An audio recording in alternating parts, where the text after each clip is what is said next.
PM Modi आज अहमदाबाद में 2 दिन तक चलने वाले सेंटर स्टेट साइंस कॉन्क्लेव का वर्चुअली उद्घाटन करेंगे।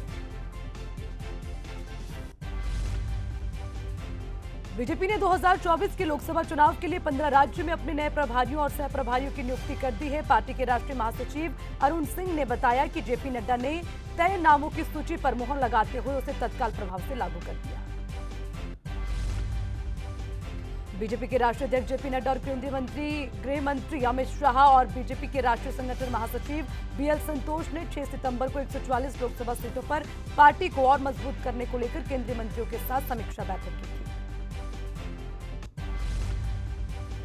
इसके साथ ही बीजेपी 2024 लोकसभा चुनाव के प्रभारियों में विजय रूपाणी को पंजाब तो वहीं पर बिप्लब देब को हरियाणा का प्रभारी बनाया गया। इसके साथ ही संबित पात्रा को नॉर्थ ईस्ट की जिम्मेदारी मिली।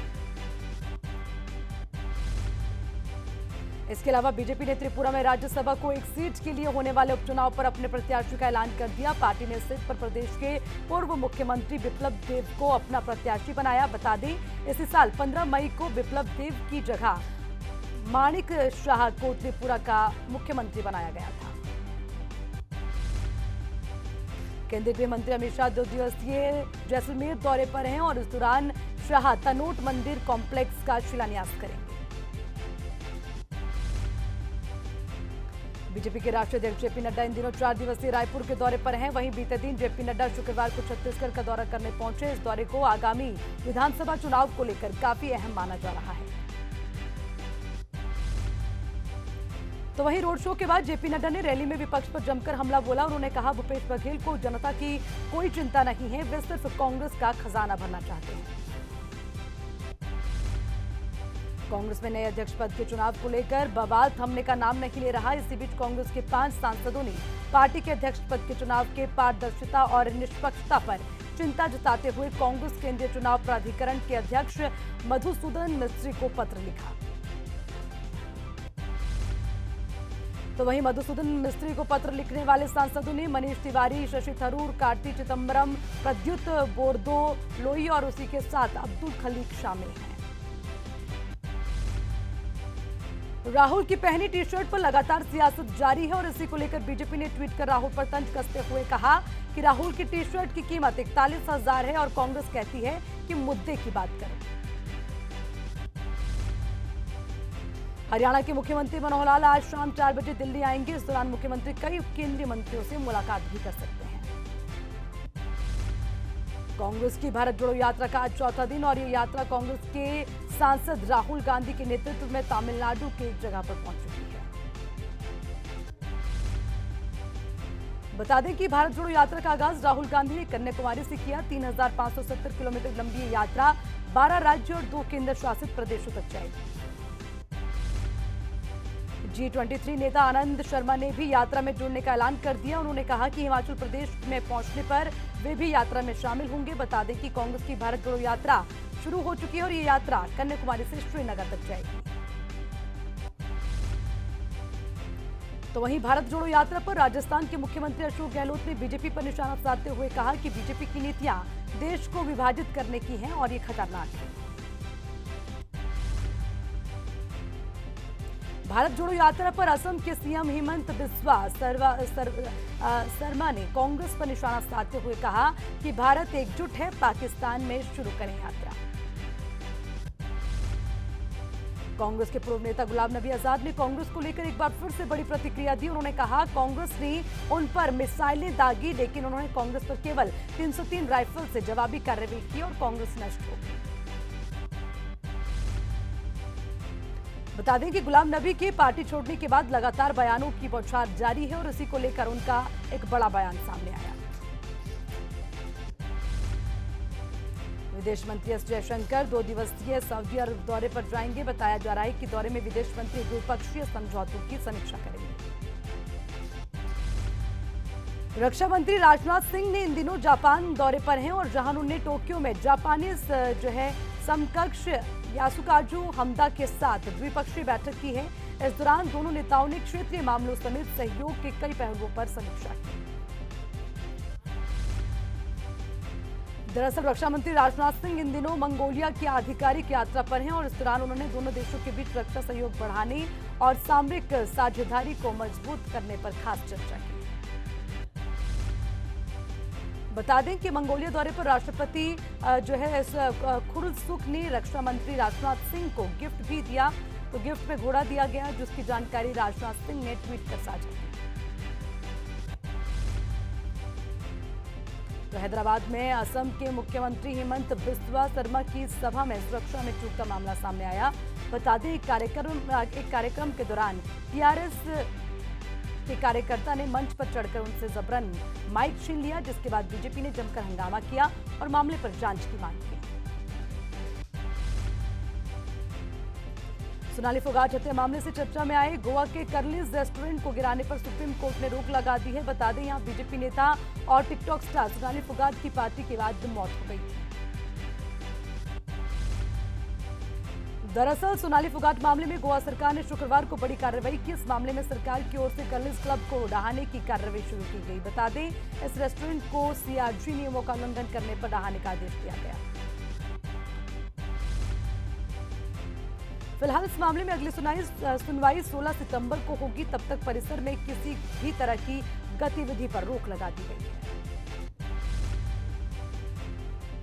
कुत्तों का आतंक लगातार बढ़ता जा रहा है। ताजा मामला गाजियाबाद से सामने आया है, जहां पर संजय नगर पार्क में खेलने गए 10 साल के बच्चे पर कुत्ते ने हमला कर दिया। बच्चे को करीब 150 टांके लगे हैं। बता दें कि बच्चे को कुत्ते ने चेहरे पर काट लिया था, जिससे बच्चा गंभीर रूप से घायल हो गया।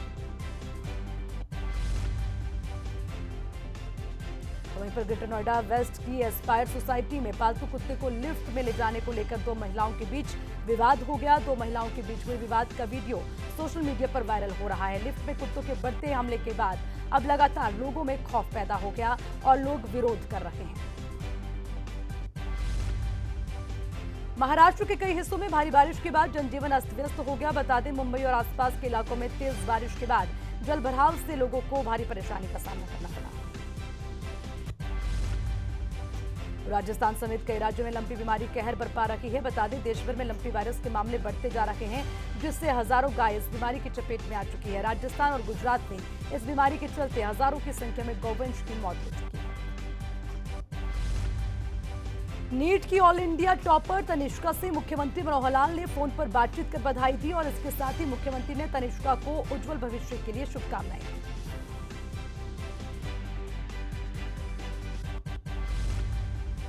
मुख्यमंत्री मनोहर लाल ने कानून व्यवस्था को लेकर पुलिस अधिकारियों के साथ बैठक की। बता दें पंचकुला समेत पुलिस मुख्यालय में यह अहम बैठक की गई और बैठक में सीएम के साथ गृह मंत्री अनिल विज भी मौजूद रहे। बता दें कि इस बैठक में मुख्यमंत्री ने प्रदेश में बढ़ते नशे पर चिंता जाहिर की। साथ ही सीएम मनोहर लाल ने पुलिस महकमे में जल्द ही नई भर्तियां करवाने की भी बात कही। हरियाणा सरकार की ओर से इस साल हरियाणा अध्यापक पात्रता परीक्षा 2022 का आयोजन किया जाएगा और ये आयोजन 12 और 13 नवंबर को करवाया जाएगा। इसके लिए रजिस्ट्रेशन की प्रक्रिया जल्द शुरू होगी। राष्ट्रपति के कार्यभार को संभालने के बाद पहली बार हरियाणा के उप मुख्यमंत्री दुष्यंत चौटाला ने राष्ट्रपति द्रौपदी मुर्मू से मुलाकात की। जींद रेस्ट हाउस में नेता प्रतिपक्ष भूपेंद्र सिंह हुड्डा ने एक प्रेस कॉन्फ्रेंस के दौरान सरकार पर तंज कसते हुए कहा कि ये घोटालों की सरकार है। साथ ही हुड्डा ने यह भी कहा कि सरकार में छोटी मछलियों पर गाज गिरती है, लेकिन मगरमच्छ का कुछ नहीं बिगड़ता। इसके अलावा हुड्डा ने आदमपुर उपचुनाव को लेकर कहा कि हम चुनाव लड़ेंगे भी और जीतेंगे भी। वहीं हुड्डा ने पहचान पत्र को बताया पेंशन काटू प्रोग्राम और कहा कि अगर हमारी सरकार आएगी तो हम पहचान पत्र को खत्म कर देंगे। हरियाणा के महेंद्रगढ़ सोनीपत में गणेश विसर्जन के दौरान 8 लोगों की डूबने से मौत का मामला सामने आया। बताया जा रहा है कि गणेश विसर्जन के दौरान इन सभी की गहरे पानी में डूबने से मौत हो गई थी। तो वहीं इस पूरे मामले पर मुख्यमंत्री मनोहर लाल ने ट्वीट कर दुख जताया। सीएम ने अपने ट्वीट में लिखा कि इस मुश्किल घड़ी में हम सभी मृतकों के परिजनों के साथ खड़े हैं। कांग्रेस के भारत जोड़ो यात्रा अभियान पर हरियाणा के शिक्षा मंत्री कंवरपाल गुर्जर ने तंज कसते हुए कहा, कांग्रेस पहले अपनी पार्टी को जोड़ ले। राहुल गांधी पार्टी को ठीक से चला नहीं सकते, देश कैसे चलाएंगे। प्रदेश में साइबर क्राइम के लगातार बढ़ते मामलों को लेकर हरियाणा पुलिस लगातार लोगों को जागरूक कर रही है और इसी क्रम में फरीदाबाद साइबर थाना पुलिस ने छात्रों के बीच पहुंचकर उन्हें साइबर ठगी से बचाने के लिए जागरूक किया। फतेहाबाद पुलिस की ओर से राहगिरी कार्यक्रम का आयोजन किया गया, जिसमें लोगों को साइबर क्राइम को लेकर जागरूक किया गया। अंबाला में क्रिप्टो ट्रेडिंग के नाम पर लोगों से करोड़ों रुपए ठगने के मामले में अंबाला पुलिस के हाथ बड़ी कामयाबी लगी। अंबाला पुलिस ने इस मामले में पहली गिरफ्तारी कर ली है, जिसमें इनोवा गाड़ी भी बरामद हुई। पकड़े गए आरोपियों को पुलिस ने कोर्ट में पेश कर 10 दिन के रिमांड पर ले लिया। फिलहाल पुलिस इस पूरे मामले की गहनता से जांच में जुट गई है। पंचकुला के जिला सचिवालय के बाहर किसानों ने खराब फसल की गिरदावरी करवाने की मांग को लेकर प्रदर्शन किया। इस मौके पर भारतीय किसान यूनियन के जिला अध्यक्ष नरेंद्र सिंह की अध्यक्षता में किसानों ने डीसी ऑफिस के बाहर प्रदर्शन कर ज्ञापन सौंपा। करनाल के नमस्ते चौक पर बीती रात सड़क हादसे में भारतीय किसान यूनियन के प्रदेश प्रभारी की मौत हो गई। फिलहाल पुलिस ने मृतक किसान के शव को कब्जे में लेकर पोस्टमार्टम के लिए भेज दिया। वहीं पुलिस मामले की जांच में जुट गई। महेंद्रगढ़ जिले के कनीना उपमंडल के गांव भोजावास में बीती शाम बस स्टैंड के पास एक युवक को कुछ अज्ञात बदमाशों ने गोली मारकर घायल कर दिया। फिलहाल पुलिस ने मौके पर पहुंचकर जांच शुरू कर दी। तो करनाल केंद्रीय रोड पर भूसे से भरी ट्रैक्टर ट्रॉली और कार के बीच जोरदार टक्कर हो गई। इस टक्कर में कार सवार एक युवक की मौके पर ही मौत हो गई, जबकि कार में सवार 3 लोग गंभीर रूप से घायल हो गए। फिलहाल सभी घायलों को इलाज के लिए अस्पताल में भेज दिया गया है। पुलिस ने मौके पर पहुंचकर मामले की जांच शुरू कर दी। अंबाला पुलिस ने हाल ही में गुप्त सूचना के आधार पर करीब 23 ग्राम नशे के पदार्थ के साथ एक आरोपी को गिरफ्तार कर दिया। इसके साथ ही गिरफ्तार आरोपी को कोर्ट में पेश कर आगे की कार्रवाई की जाएगी। भिवानी शहर को आपराधिक वारदातों से बचाने और अपराधियों को पकड़ने के लिए पुलिस अब तीसरी आंख का सहारा लेगी, जिसके लिए 10 जगह चिन्हित कर दी गई है, जहां पर उत्तम क्वालिटी के सीसीटीवी कैमरे लगाए जाएंगे और इससे आरोपियों पर अंकुश लगाया जा सकेगा। करनाल में जागरण पार्टी चलाने वाले मनोज सुखीजा का नहर से शव बरामद हुआ है। मृतक व्यक्ति बुधवार शाम 4 बजे घर से पैदल निकला, जिसका शव पुलिस को गुरुवार सुबह नहर से बरामद हुआ। मृतक के दोनों कान गायब हैं। फिलहाल पुलिस ने मामला दर्ज कर जांच शुरू कर दी है। गुरुग्राम के सेक्टर 15 में 3 से 4 दिन पुराना शव मिलने से हड़कंप मच गया। बताया जा रहा है कि शव दिल्ली जयपुर एक्सप्रेसवे के पास झाड़ियों में मिला। हालांकि अभी तक मृतक की पहचान नहीं हो पाई है। फिलहाल पुलिस जांच कर रही है। हिमाचल प्रदेश के मुख्यमंत्री जयराम ठाकुर सुजानपुर दौरे पर रहे। इस दौरान उन्होंने प्रगतिशील हिमाचल स्थापना के 75वें वर्ष के समारोह की कड़ी में विशाल जनसभा को संबोधित किया। इस दौरान उन्होंने यहां पर कई शिलान्यास और उद्घाटन किए। तो वहीं मुख्यमंत्री जयराम ठाकुर ने प्रधानमंत्री नरेंद्र मोदी के हिमाचल प्रदेश दौरे को लेकर कहा, पीएम हिमाचल को अपना दूसरा घर मानते हैं। प्रदेश के लोगों की विकास से जुड़ी जरूरतों के प्रति संवेदनशील हैं। बता दें कि पीएम मोदी 24 सितंबर को मंडी दौरे पर रहेंगे, जिसको लेकर बीजेपी ने तैयारियां शुरू कर दी हैं। कांग्रेस विधायक विक्रमादित्य सिंह ने मुख्यमंत्री जयराम ठाकुर पर निशाना साधते हुए उन्हें प्रदेश भर में मनाए जा रहे आजादी के अमृत महोत्सव के कार्यक्रम को चुनावी रैली बता दिया। सरकारी पैसे का दुरुपयोग करने का भी आरोप लगाया।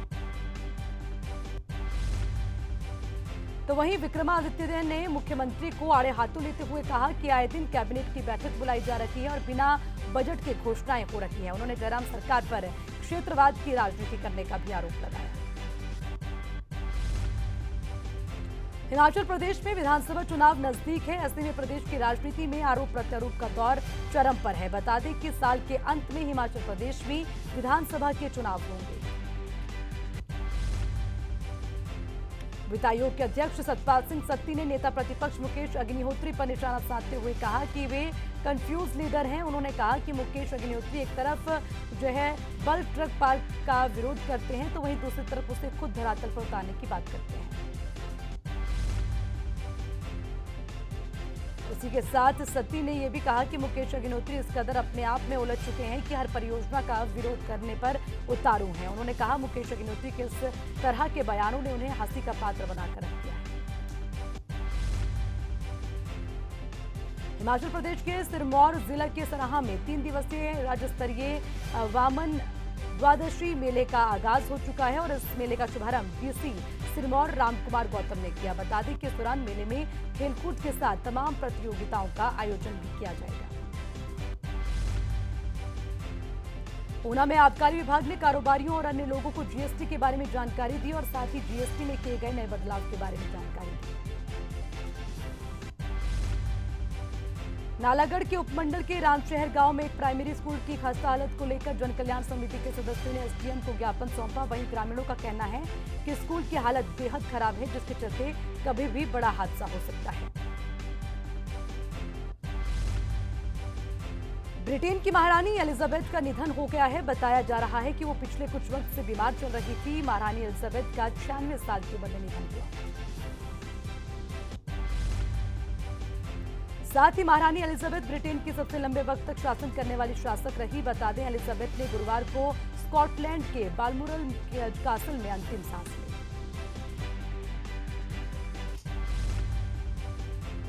महारानी एलिजाबेथ के निधन पर राष्ट्रपति द्रौपदी मुर्मू और पीएम मोदी ने शोक जताया। पीएम ने ट्वीट करते हुए लिखा कि उन्हें हमारे समय की एक दिग्गज के रूप में याद किया जाएगा। तो महारानी एलिजाबेथ के निधन पर ब्रिटेन में राष्ट्रीय शोक मनाया जाएगा। बता दें कि ये राष्ट्रीय शोक 10 से 12 दिन तक चलेगा। माना यह भी जा रहा है कि जब तक महारानी का अंतिम संस्कार नहीं हो जाता तब तक राष्ट्रीय शोक जारी रहेगा। तो भारतीय शेयर बाजार में चल रही तेजी के बीच घरेलू शेयर बाजार ने एक नया मुकाम हासिल कर दिया, जहां पर बीएसई में लिस्टेड कंपनियों का मार्केट कैंप शुक्रवार को लगातार दूसरे दिन अब तक के सबसे उच्चतम स्तर 223 लाख करोड़ रुपए पर पहुंच गया। तो वहीं पर 30 शेयरों पर आधारित बीएसई सेंसेक्स 104.292 अंक यानी कि 0.18% चढ़कर 59,793.14 पर बंद हुआ। कारोबार के दौरान एक समय पर 60,000 अंक पर यह पहुंच गया था। एप्पल फॉर आउट इवेंट में कंपनी ने अपने नए आईफोन 14 सीरीज को लॉन्च कर दिया है। इस सीरीज के अंतर्गत iPhone 14, iPhone 14 pro, iPhone 14 plus के साथ कंपनी ने नए जो एप्पल वॉच और नए बड्स को भी उतारा है। तो वहीं पर एप्पल ने आईफोन 14 के साथ कैमरा सेंसर में बड़ा बदलाव कर दिया। इस मॉडल में ग्राहकों को 48 मेगापिक्सल कैमरा सेंसर मिलेगा और साथ ही 12 मेगापिक्सल टेलीफोटो कैमरा सेंसर भी दिया गया है। एप्पल वॉच अल्ट्रा की भारत में 89,900 रुपए तय की गई है कीमत और ये वॉच आज से ही प्री ऑर्डर के लिए उपलब्ध होगी।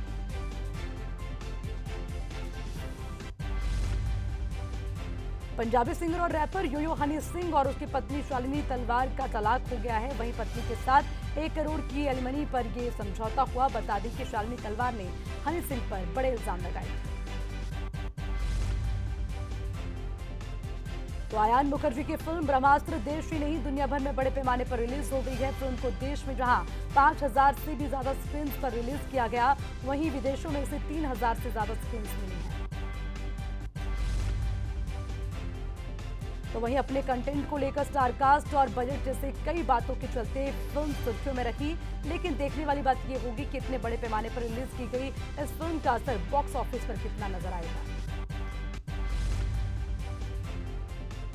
अजय देवगन और सिद्धार्थ मल्होत्रा की अपकमिंग फिल्म थैंक्स गॉड के अनाउंस के बाद अब मेकर्स ने फिल्म का ट्रेलर शेयर कर दिया है। आपको बता दें कि थैंक गॉड के डायरेक्टर इंद्र कुमार ने हिंदी दर्शकों को मस्ती और धमाल फ्रेंचाइजी जैसे मजेदार कॉमेडी फिल्म दी है। अब देखना ये होगा कि उनकी नई फिल्म दर्शकों को कितनी पसंद आती है। तो बॉलीवुड एक्ट्रेस बिपाशा बासु की गोद भराई की रस्में सोशल मीडिया पर अब सुर्खियां बटोर रही हैं। आपको ये भी बता दें कि ये सारी रस्में बंगाली रीति रिवाज से की गई है। बिपाशा बासु ने कुछ समय पहले ही सोशल मीडिया पर अपनी प्रेगनेंसी की खबर शेयर की थी। तो इन दिनों बॉलीवुड के मुकाबले तमिल की फिल्में बॉक्स ऑफिस पर ज्यादा धमाल कर रही हैं। आपको ये भी बता दें कि हाल ही में तमिल फिल्म सूर्या 42 का टीजर भी रिलीज कर दिया गया। रिलीज के तुरंत बाद ये टीजर सुर्खियों में आ गया। भारतीय सुपरस्टार एथलीट नीरज चोपड़ा ने बेहतरीन प्रदर्शन जारी रखते हुए डायमंड लीग ट्रॉफी अपने नाम कर ली है। बता दें नीरज चोपड़ा ने 88.44 मीटर दूर भाला फेंक कर इस ट्रॉफी को अपने नाम किया। बता दें कि नीरज डायमंड लीग पुरस्कार को जीतने वाले देश के पहले एथलीट बन गए हैं। वहीं इससे पहले 2017 और 2018 में नीरज ने फाइनल के लिए क्वालिफाई किया था, लेकिन तब वो टॉप 5 से बाहर हो रहे थे। तो बॉलीवुड एक्ट्रेस अथिया शेट्टी और भारतीय क्रिकेटर राहुल लगभग 3 साल से एक दूसरे को डेट कर रखे हैं। आए दिन इनकी शादी की खबरें सुर्खियों में रहती हैं। सूत्रों के मुताबिक केएल राहुल और अथिया शेट्टी अगले साल जनवरी में शादी कर सकते हैं। एशिया कप में श्रीलंका ने पाकिस्तान पर धमाकेदार जीत हासिल कर ली है। बता दें कि सुपर 4 के आखिरी मुकाबले में श्रीलंका ने पाकिस्तान को 5 विकेट से हरा दिया। हालांकि एशिया कप में अब रविवार को फाइनल जंग होगी। तो वहीं एशिया कप के आखिरी मुकाबले में भारत ने अफगानिस्तान को रौंदकर इतिहास रच दिया। हालांकि फाइनल की रेस से भारत पहले ही बाहर हो चुका है। तो वहीं एशिया कप के आखिरी मुकाबले में विराट कोहली ने अफगानिस्तान के खिलाफ नाबाद 122 रनों की पारी खेली। टीम इंडिया के पूर्व कप्तान विराट कोहली ने अपने 71वां शतक जड़ने के लिए 2 साल 9 महीने और 16 दिनों का इंतजार किया। एशिया कप 2022 के आखिरी मैच में भारत ने अफगानिस्तान को 101 रनों से हराया, लेकिन ये मैच विराट कोहली के T20 इंटरनेशनल में पहले शतक के लिए याद किया जाएगा। तो वहीं पिछले करीब 3 साल से खराब फॉर्म और किस्मत से जूझ रहे विराट कोहली के चेहरे पर खुशी देखना हर किसी के लिए राहत देने जैसा था। विराट कोहली के इस यादगार शतक पर फैंस ने जमकर जश्न मनाया।